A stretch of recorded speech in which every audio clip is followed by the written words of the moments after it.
Hello and welcome to the Super Rugby Aotearoa and Super Rugby AU review for rounds 5 and 6. That's round 5 of Aotearoa and 6 at AU. Boy, oh boy, I do really regret some days giving Ashwin access to be able to run the studio from behind the scenes. Let's bring him in his bright orange Broncos jersey. What do you mean, Paul? What are you talking about? Dear me. Which one do you want to go back to? We'll stick with this one we normally go with. And for those of you listening to the podcast, that's Ashwin messing around with the different camera setups. If you were wondering why there's slightly disjointed, is that Ashwin literally logged in as I was clicking go live. There's been no pre-show chat or organisation for this one. But clearly, we're going to go through 4 games. We had the Highlanders versus the Hurricanes and the Brumbies versus the Western Force on Friday night, followed by the Chiefs versus the Blues and the Waratahs versus the Reds on Sunday. But a bit of a case this weekend, Ashwin, overall of the so I guess teams stepping up in the Super Rugby Aotearoa, a couple of upsets. Whereas over in Super Rugby AU, kind of all going according to script. Pretty much sums it up, really. 2 upsets over this side of the Tasman and 2 trouncings on the other side. And trouncings that were expected as well. Or expected trouncings. Expected trouncings, and by the expected teams at least, even if you didn't expect a trouncing. So let's kick off then. Folks, by the way, if you want to have our hot takes on both the Super Rugby Aotearoa games, we did do post-match reactions straight after the final whistle, where we're still, the adrenaline is still pumping, and all of that kind of stuff. Self-flagellation time for me first up. Wow, geez. I don't know if it's that type of show, is it? Not normally. I mean, what you do at the weekends is entirely up to you, Nocturnal, to be honest with you. We're not judgmental over here. We are. Hang on. Wait. We are judgmental. Live and let live, in my point of view. Hey, if that's what you're into, go for it. So anyway, Highlanders versus Hurricanes. Look, we talked about this straight after the thing. We spent half an hour on it. Highlanders in that first half, in particular, lots of attack, but lots of attack by basically one-off players trying to do their own thing. Shannon Frizzell, in particular, having a very eye-catching game, but also having trying to basically take the whole game on his shoulders and forcing passes, etc. As well. So definitely a very. Aaron Smith also tried it a little bit less. I think Frizzell was the main one. But Hunt and Josh Ioane also to a lesser degree as well. Everybody basically playing like they hadn't been introduced to each other, and playing well individually. Did some really good stuff individually, but just didn't link as a team. Yep, no, absolutely. Just for those in the live chat there, Matthew has mentioned Leinster's win over Munster in the Pro 14 final. We're just going to be covering Super Rugby in the show this evening. With that kind of stuff, we'll cover off on the Driving Maul show at 8 p.m. on Tuesday evenings. So do join us for a more overall world view of rugby on Tuesday evenings at 8 p.m. on the Driving Maul show. With the Blues focus. With the Blues.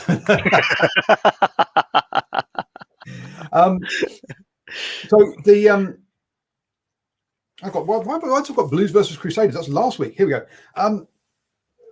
It's an early lead there by the Hurricanes, going out to 10-0.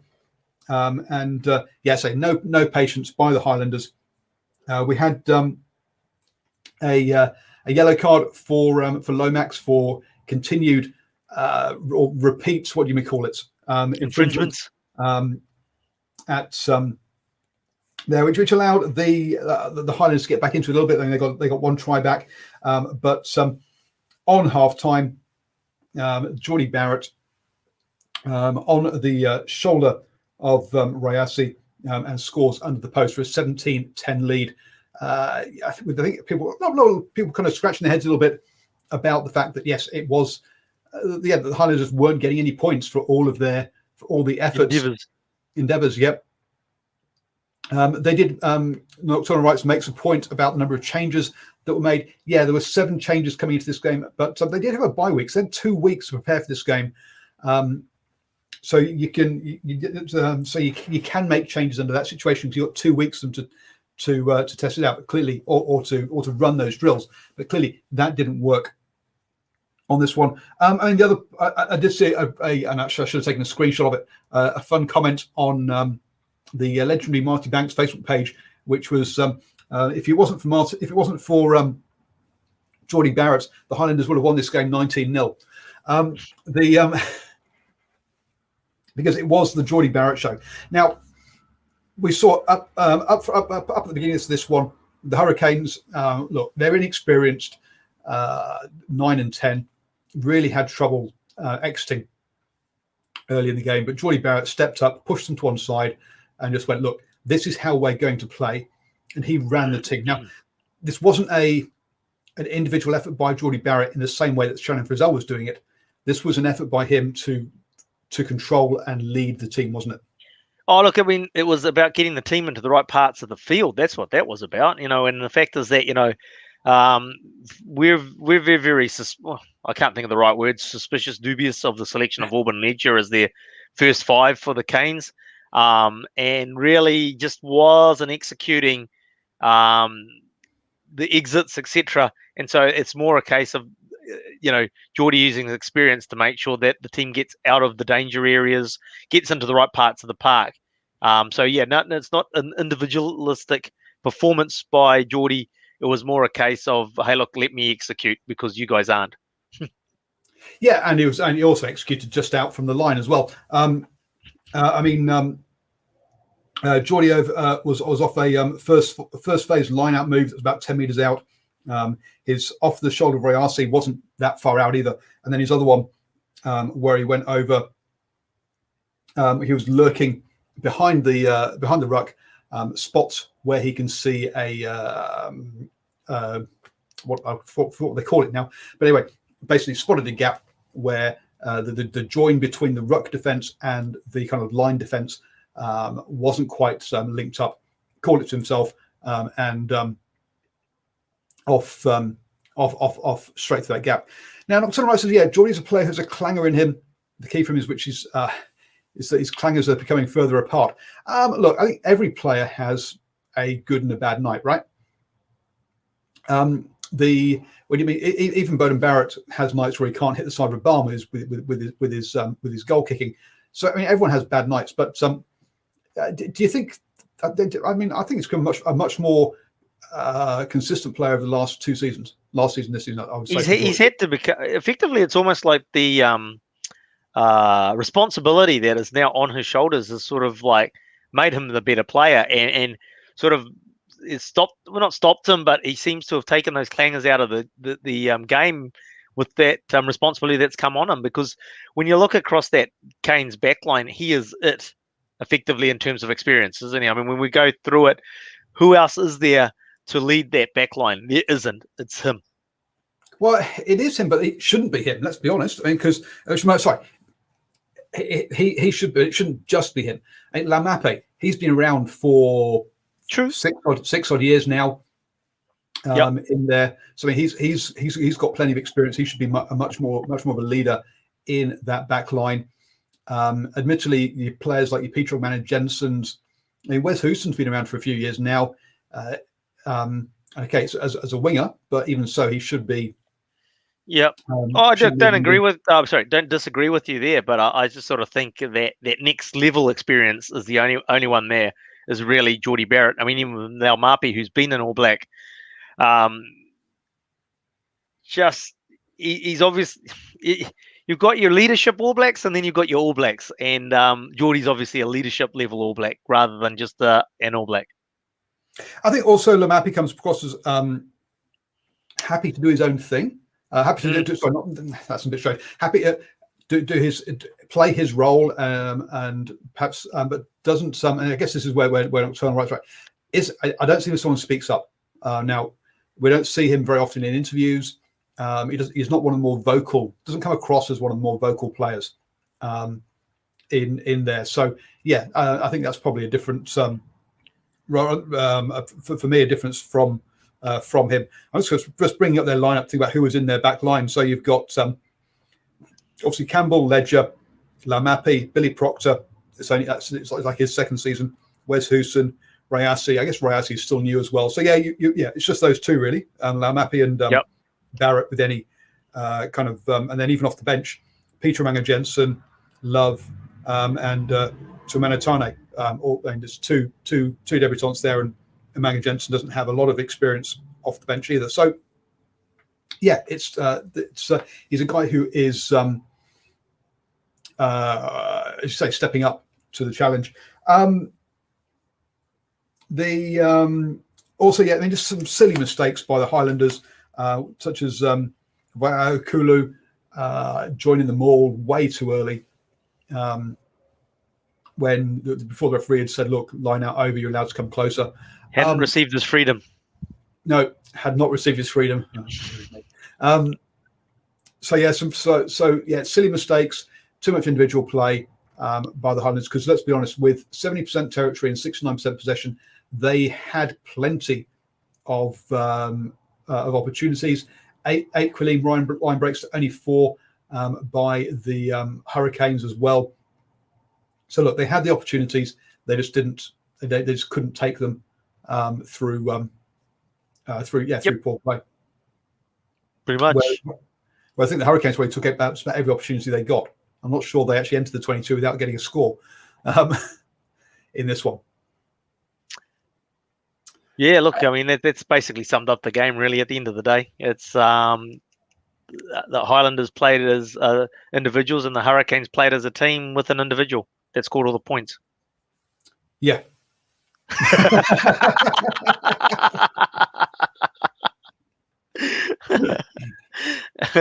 But yes, you're quite right. Criminal by the Islanders there, Nocturnal. So after that one, we had the Brumbies versus the Western Force. Wow, I don't think I've seen a more dominant half of rugby in a long time than we saw from the Brumbies in the first half. I don't know. Did you stay up for this one? I saw it, I think, until it was about 17-0, and then I thought, I'm going to go get some Zeds. So you didn't even last the half time? No, I didn't last the half time. No, I did not last till half time. I'll be honest with you. I mean, not so much the game itself, but as soon as I see the Brumbies get a penalty and kick to the corner and driving more, I was just like, I'm going to bed. Yeah, the Brumbies in this one, in the first half, had 84% territory. The Force just could not get out of their own half. They could not use the Force. They definitely there was no Force in the Force. It had gone west. That's for certain. So look, 28-0 at half time, and yeah, as you say, pretty much game over by that stage. 6 tries in total. In the Force tries, look, they did come they got one back soon after half time, but look, they never ever really looked like getting close. If we're going to be honest, it was much more even in the second half. But even so, yeah, this was Brumbies all the way through. I think the Brumbies proving that sure, they lost to the Reds the other weekend, but they still are one of the class teams over there in Super Rugby AU. And we'll get on to the Reds later, but one of the things from this one is that one of the things that Brumbies don't do is they don't get dragged down by the opposition, and they stick to their game plan. Right? They don't get overexcited. Whereas when we talk about the Reds later, they couldn't stick to a game plan, and couldn't. Whereas the Brumbies execute no matter who they're playing against. Yep. This is a very well drilled side. I think we've probably seen that with quite a lot of these players also being picked for the first Wallabies training camp as well. But yeah, Lolosio still impressing there. Muirhead Muirhead was more active than I perhaps thought of him being, and I think Valentini also is having a cracking season in the Lucies there. Any other? Actually, we've already said you went to sleep. I can't have any other thoughts because I don't really have any. Yeah. So it's like.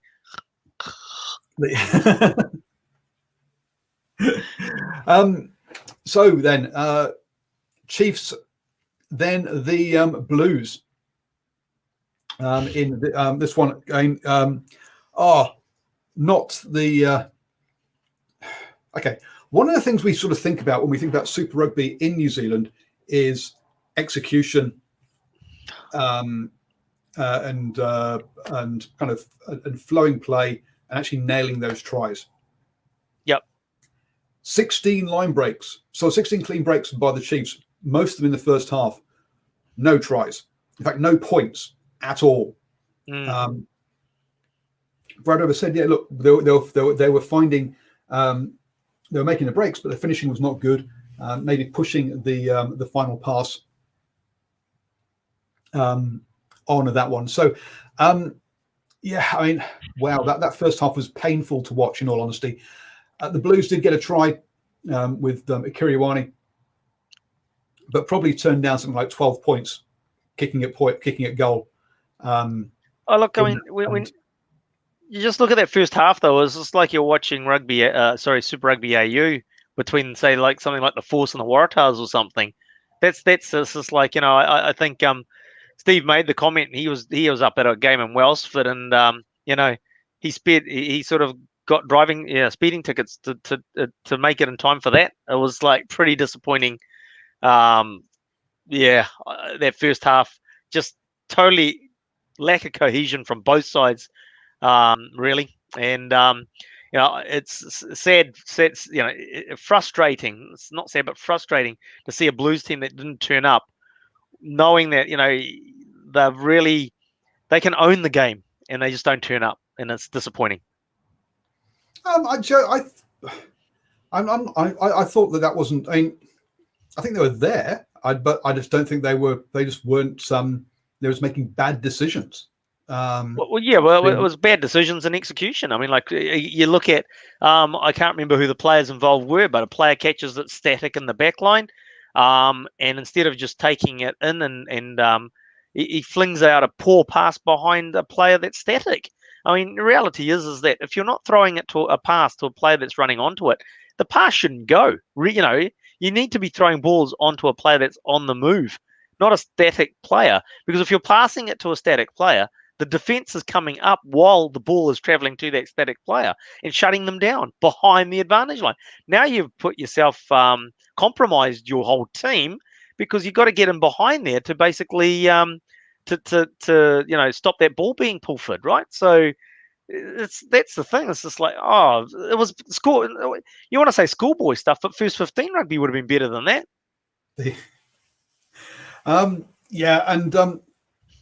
So I mean, unfortunately I had technical issues, so I can't play it. But post-match interview, and Liam McDonald was definitely yes. Were you happy with them not taking threes? Basically, I think was the question. He said no.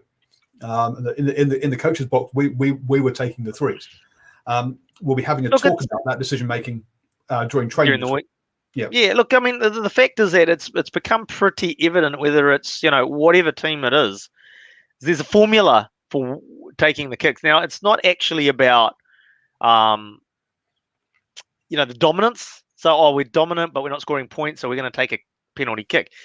There's a formula is a sort of like a sweet point on the field for where you've got a better than 50% chance, you've got a high percentage chance of getting the 3 points. So basically you're talking within the sort of like 25 from the sideline, in front of the sticks, sort of 40 out, that sort of scenario. If it's in that area, you take the 3. If it's outside of that area, because your percentage of getting the ball over, you go to the corner or you take a scrum. Generally, it's going to the corner because you're going upfield. So that's what it is. And it's just like they've gone away from that formula last week, this week, the Blues, that is. And in terms of that, hang on, it's within that area of the field. You take the 3, you go back down there again. Yep, no, absolutely. And Eve was up in the media box, and there was I can remember we had the commentary, and Nesbitt said on the thing, it was like, at what point do the the Blues decide to take three. So this was about like 5 minutes before half time. And I said, like, 30 minutes ago, at which point the Blues media manager laughed. He's like, yes, absolutely. I mean, we couldn't believe what we were watching up there. Well, especially the reason, and another reason why is because their game plan wasn't working. I talked about they didn't turn up. When they haven't turned up, you're not getting momentum. Execution's poor. That's when you take the points. I'll tell you one thing we didn't talk about last night. Actually, is just like I actually thought that Patrick had his worst game for a very long time. He, just the expression on the look on his face, what he was achieving around the field. Yeah, I'd say that's probably his worst game for quite some time. And yet, Liam McDonald name checked him after the game as one of their better players. No. Look, he looked like a deer. I mean, like particularly towards the end of the game, he was looking like a deer in the headlights. Key thing is that I'm just passing on what the absolutely what the head coach said. Sure, absolutely.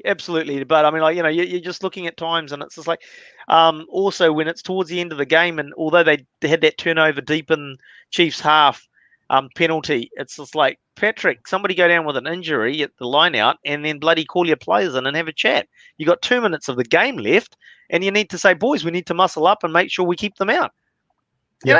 Basic stuff, things that the Crusaders would do, right? You know what I mean? This is like Crusaders would have slowed that game down at that point and taken an injury or something like that to sort of get their composure, do their whole circly breathy thing that all the teams seem to do these days. But you know what I mean? And that's the thing that was missing. And I suppose that's sort of, you can't get disappointed in the result. And so you can't blame the officials. You just have to say, well played, Chiefs, because they took the opportunities at the end of the day, eventually. Yeah, Aaron says that surely the Water Boys should carry out the instructions. Yeah, and look, we've also seen other Water Boys running on with a T before it's been called to say, look, boys, you're taking the three. So look, there are ways of forcing your decision on your captain if you've had enough of your captain. Look, a couple of players here who did play well, because also we're talking about players who haven't. Dalton Papali'i, 20 tackles, 1 missed. Papali'i was one of the few Blues to really stand up. And Luke Jacobson, also another good player now as well. He's as someone said about his about him coming back off a long injury, and actually also in a new position at number 8. I think he's finding his place this year. Yeah, interesting. This is like, if you look at it, I mean, the Blues had one good player and the Chiefs had 2 good players. Okay, I mean, like first half you could throw Quinn Tupaia in there as well, but effectively the Blues had Dalton Papali'i and the Chiefs had Jacobson and they had Damian McKenzie. I mean, the ones that were basically doing it for their teams, basically getting them out of trouble or getting them going forward. Yeah, I mean, it's true, because obviously we lost Webber and Sam Cane. Sam came in the Stinger. Both came off, so both co-captains came off at pretty much the same time. I think it was for the Chiefs, leaving out there some really young, sort of younger leaders to have to take them home. But they did do so, and Webber sort of talked up that bit in part of his post-match thing as well. I'm just going to play a clip from Clayton McMillan's post-match interview about what happened as part of that captain's challenge. I think what you saw today is that the referees are taking a really good, deliberate look at every decision that potentially was going to have an influence on the outcome of the game, and I'm according to that, because rather they take a few extra minutes and get it right, then rushing to get it wrong. When you win, you always look at those decisions through rose-tinted glasses, and when you don't, you see the other side. So, not to know how Leo and those guys might be feeling, but you've got to take the opportunity when you get it. So yeah, sorry, it's a bit loud, a bit low, and lots of other echoey noise. But A, it was in a very bad room acoustically, and B, I had technical issues. There, we're going to keep going. I'll be having to going out shopping, unfortunately, folks. But yeah, he's basically saying, look, the referees are taking much longer and slower around these key decisions during the game. And as long as they get it right, that's the important thing, rather than rushing it and getting it wrong. So yeah, so I think that's basically gone.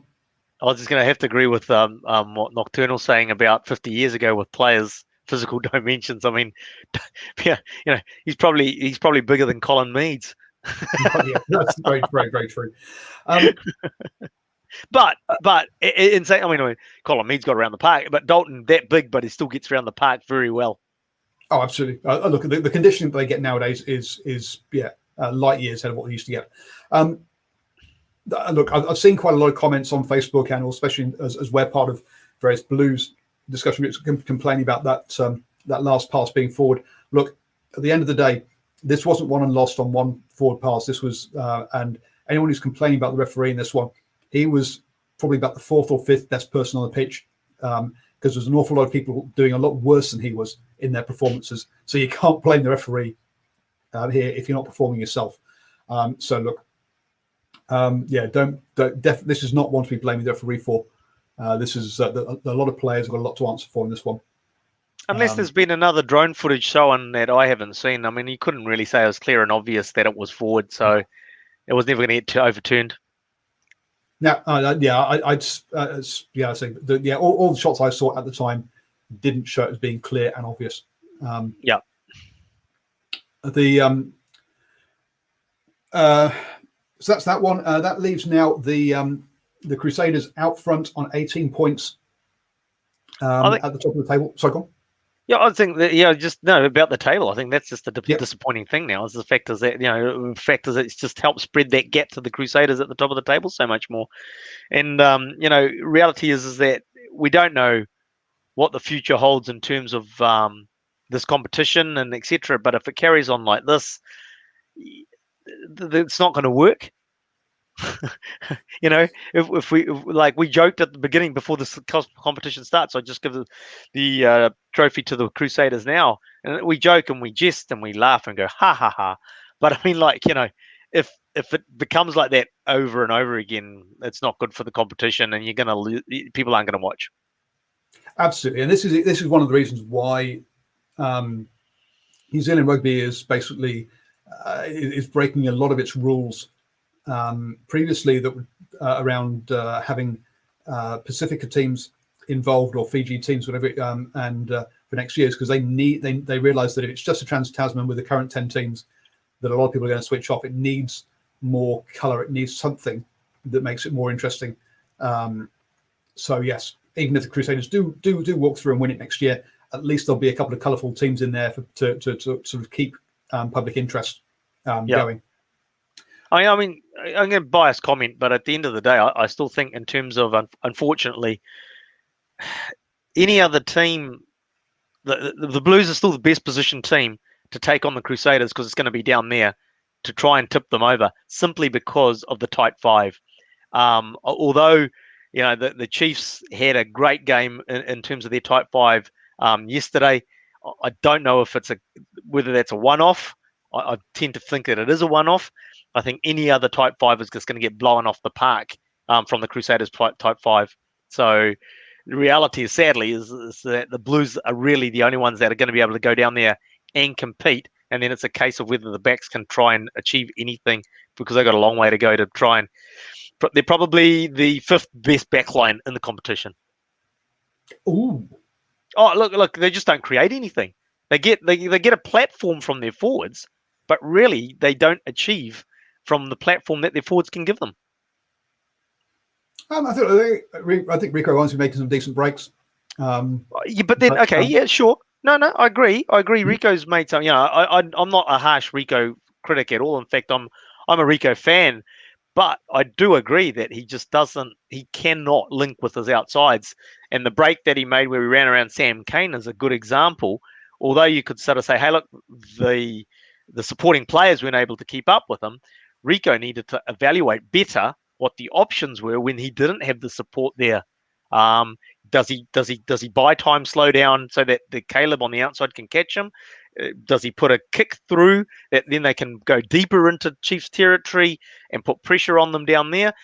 Again, he's just not made, so he made some good breaks against the Crusaders. Not an easy thing to do, but you got to take the right options. And when we talk right back at the top of the conversation on this game, option taking was poor.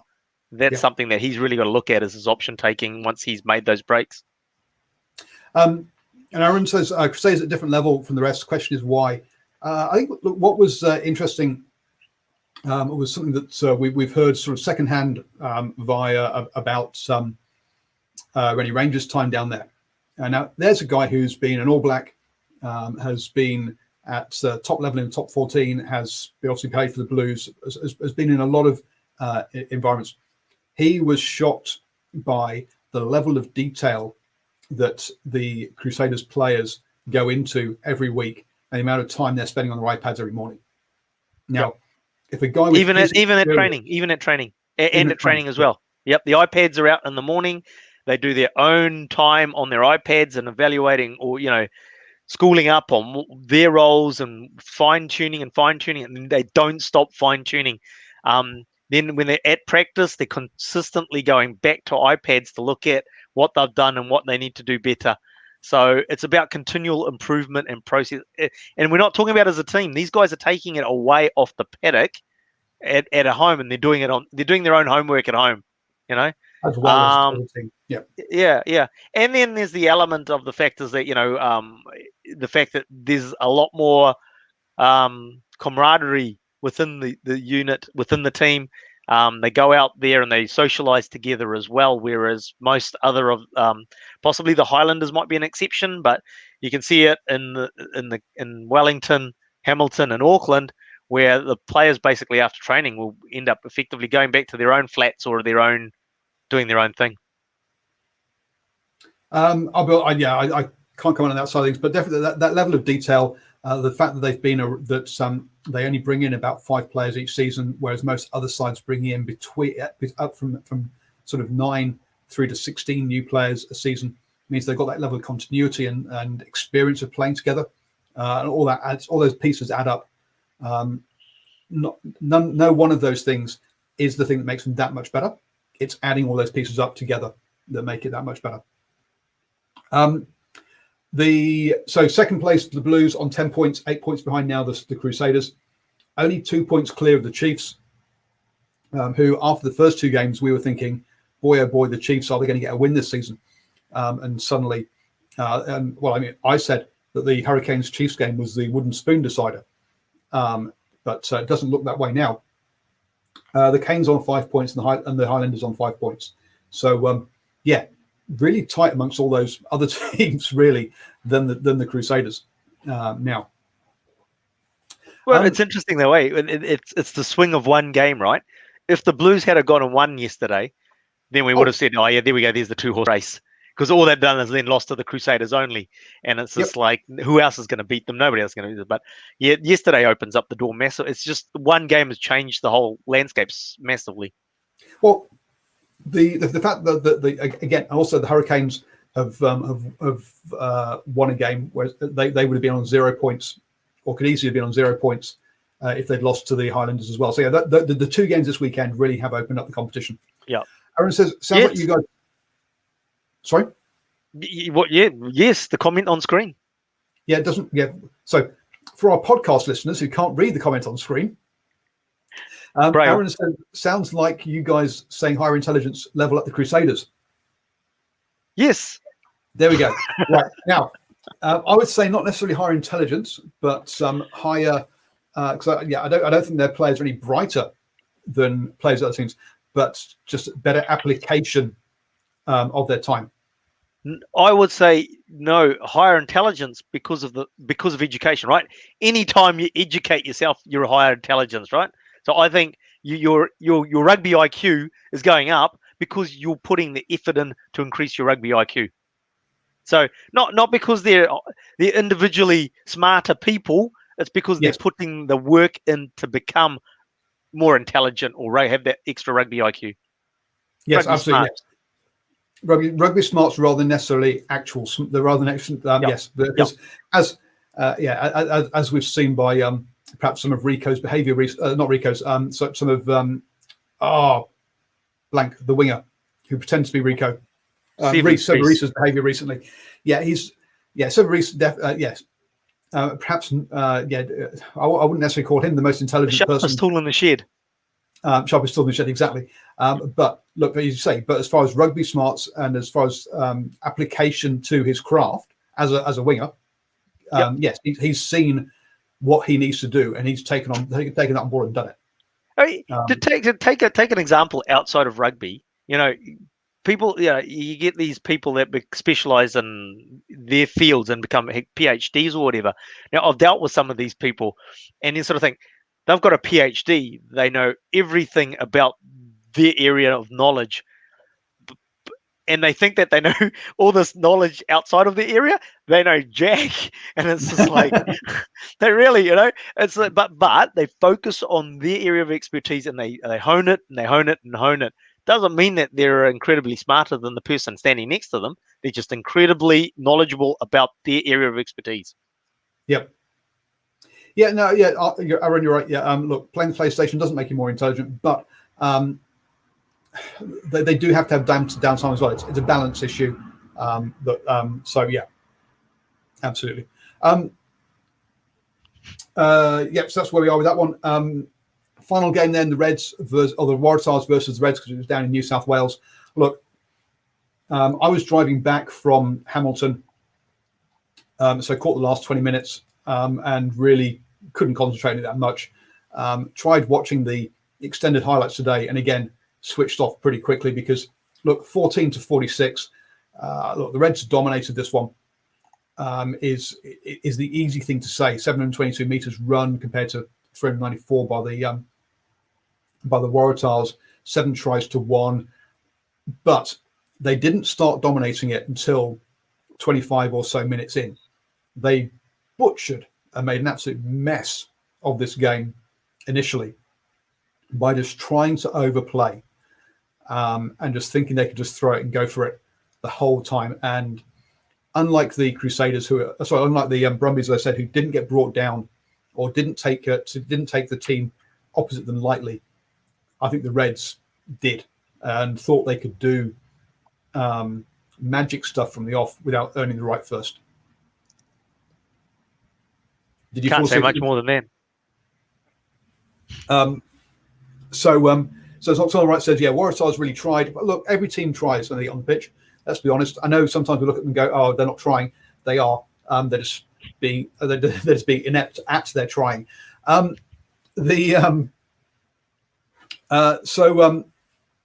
yeah, you got to say that. The Reds were a class above, and 22 turnovers by the Waratahs. If you're going to give the ball up that much to a side that can counter-attack and run like the Reds can, then you're going to be in an awful lot of pain. 20 clean breaks by the Reds. Look, the Waratahs' defence improved, but eventually got cut to pieces. Not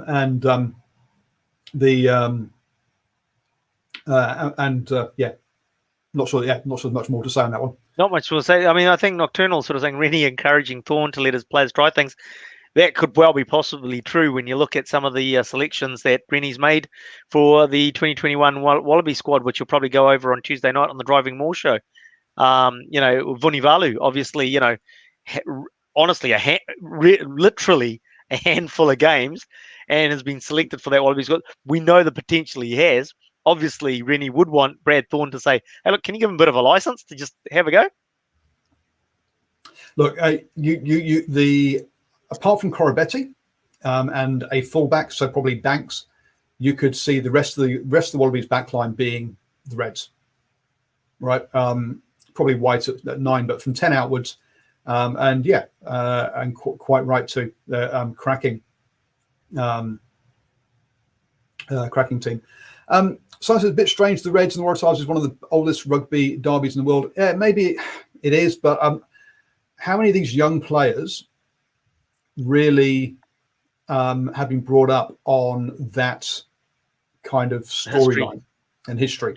And how much is it for them really beating the best team, which is the Brumbies, is actually their key game this year, rather than the Waratahs? Well, you go back a few years, and they were absolutely horrible affairs between the Waratahs and Reds, and it was only just a few years ago, and it simply was because it was a classic, as say, the oldest derby in the world type scenario where they hated each other, and it was a horrible game. It was dour games which were very unattractive. So it's not a long time ago that it was still a valid thing, but I think Paul's right now. It's just like that Waratahs team is just so weak anyway now at the moment. I mean, they need some massive rebuilding. Obviously, not just at player level. I think it goes deeper than that, isn't it? It's really at a governance level and board level type scenario, backroom level, that they need to do some thinking and fixing sort of thing. No, absolutely. The Aotearoa Right says, do you notice how players who lead the Crusaders usually don't look that good, except Geordie? Yes, and that's because we just talked about that environment that they're in, where they're getting fed that detailed information, where they're getting told, and where they're working around other people who are doing good things, so they do good things themselves. And then they appear in another environment where they don't have access to that level of detail, and the other people aren't doing that work, so they don't, and hence they don't look as good. That's it. And then that was the difference last year with the Blues a little bit too. And you wonder how much of an impact the Beauden Barrett leaving, or being missing for a year, is having, because last year you just had the other players talked about it, right? The other players talked about he comes in and he's an All Black and he's working harder and doing more than everybody else, and he's the All Black. Normally, I'm an All Black, I don't need to do anything, I'm already good, right? But no, they come in and they work harder than anybody else. And that means that everybody else lifts their game, because it's like you don't want to be the embarrassed guy that's some All Blacks. You're working less than an All Black is. So it lifts everybody's game. So that's the scenario. And then, as you're alluding to, Paul, you got a player out of the Crusaders camp, goes to another franchise where nobody's working as hard as anybody was at the Crusaders. You just go down to that level as well. Yep. And it's key players like a Beauden Barrett into an environment like that. Another one, Johnny Wilkinson going into Toulon. Now he had, I'm trying to think of what the South African captain lock guy who was scary as. Bother or Matfield? I think both of them were there at some point with him there. Yeah, actually both of them were. Yeah, I think they both were there. Yeah, Matfield. I think they both have mentioned how they were scared not to train as hard as Johnny. Now, what? Here's a guy. Now, is Johnny going to turn around and beat them up and shout at them for not training? No. But they're just going to be embarrassed of not stepping up to his level. That's it. Here's a benchmark, and you have to reach that. You have to be that benchmark. Otherwise, it just doesn't look good. Yeah, especially if you're not performing. In all honesty, you're never going to reach Johnny Wilkinson's level of benchmark, because he's come out and admitted afterwards that he was mentally in a very unhealthy state that meant he was way OCD. So you couldn't get to that level, but you're going to get as close as you can be. I don't know. I mean, we've heard stories of DC and the hours that he put in outside of standard team practices, and he's going down to the park to kick. Apart from when he was a kid and out the backyard when his dad put goalposts up and he's kicking goals till the cows came home. As a fully professional player, he still did that in terms of like any spare moment he has, he's going out there and fine tuning his game on his own. So I think Johnny was probably sort of like sort of downplaying it a bit and saying, "Oh no, it was a bit weird." No, you're not weird. That's what you need to do to be the top of your game and be the best in the world. He's come out and said he's basically had to relearn how to be a human being since he's finished rugby. He's much more Zen-like now than he was back then. But anyway, thank you, Ashwin, for joining me. I'm the master of Zen in his bright orange T-shirt. Thank you, everyone who has joined us in the live chat. We're here 8 p.m. every Sunday giving you a review of all the Super Rugby action. Don't forget, if you would like to support New Zealand Sport Radio, then go to nzsportradio.com. Click on one of the locked articles, and that will get you through to how you can sign up at patreon.com/NZ Sport Radio is the other way of getting there. I've just, or will be posting up a look at how frequently Grand Slams have been won over the last 120 years, and analysis of that. And you will also be coming out soon a look at the Pacifico Moana and Fiji Drua situation as well. So look out for those videos and podcasts that are exclusive for supporters of New Zealand Sports Radio. Thank you, Ashwin. Thank you. Good night.